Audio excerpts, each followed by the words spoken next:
about Phibbs here, the Retail Doc, with Paul Schottmiller from Cisco Systems. And we are talking about, we were just having a conversation about so much of the activity is about all the technology and how we're going to do all this stuff in the store, and we value everyone. But as we started talking, we realized that, but where the pedal meets the metal down in the store, it's a little different. Did you? And you had some thoughts on that. There's a lot of segments in retail where it really appears they've sort of given up on the idea of staff in the store to help their customer, and I think that's creating an opening for technology for sure to come in and potentially play a role. We did a recent survey of 1,000 U.S. consumers and asked them their top 3 influencers in the buying process that help them buy. And only 13% said store associates was one of their top 3 influencers, whereas 68% said online reviews. From anonymous people. It's anonymous. They could have been bought, or from a competitor, but they trust that more. Yeah, and there's a real uptick in that trend. Even friends and family was down in the 20%, year over year, 40% the year before, 20% this year, 20% store associates, 13% in the most recent survey we just finished in 2011. All online related, online reviews. Facebook, social media, that stuff?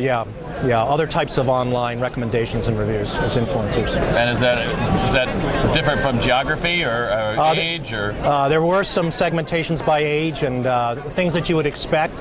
Obviously younger people. But quite frankly, even in the middle age and up categories, more and more interest and initiative around using the technology channels.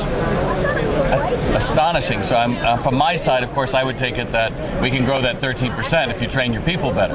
Right. I mean, that's clear. But on the technology side, you'd say, well, what the heck?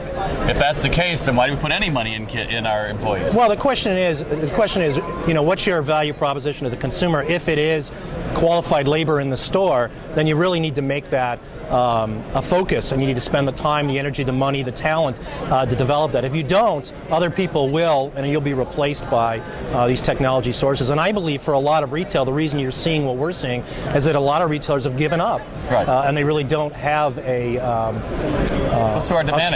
strong effort toward making that differentiation. It's different. It's different at Walmart than it is at Neiman's or Nordstrom, for sure. But the Amazon feature changes everything, I think, because maybe you were able to get an extra $50 for your thing, and now the tuned-in customer's got to say, well, I can get it here for that. Now you've got this almost like violence against your employee. He has to decide, well, do we do it or not? It becomes a policy or a service issue.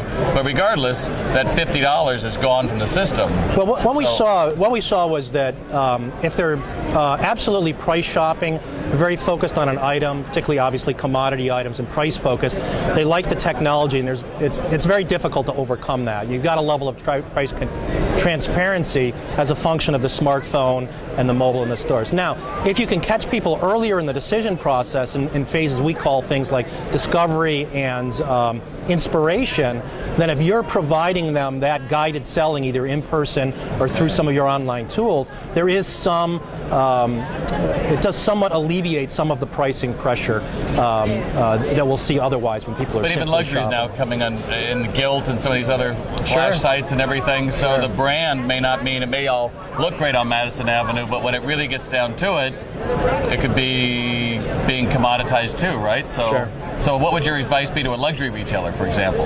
Well, not a commodity. Well, first off, you have to look at the digital component of the experience. Ignoring it is absolutely the wrong strategy. Right. So you need to look at it and figure out, how you're participating with your customer in that journey, the digital, but also the human interaction pieces, because the human interaction piece is important in some categories, in some segments, in some retailers, for some customers. And if that's part of your value proposition, you need to make sure that you're not kidding yourself in terms of the investment in that area, training your employees, paying your employees. But even then, if you do, just like if you've got a higher price, it's going to get exposed by the technology very quickly.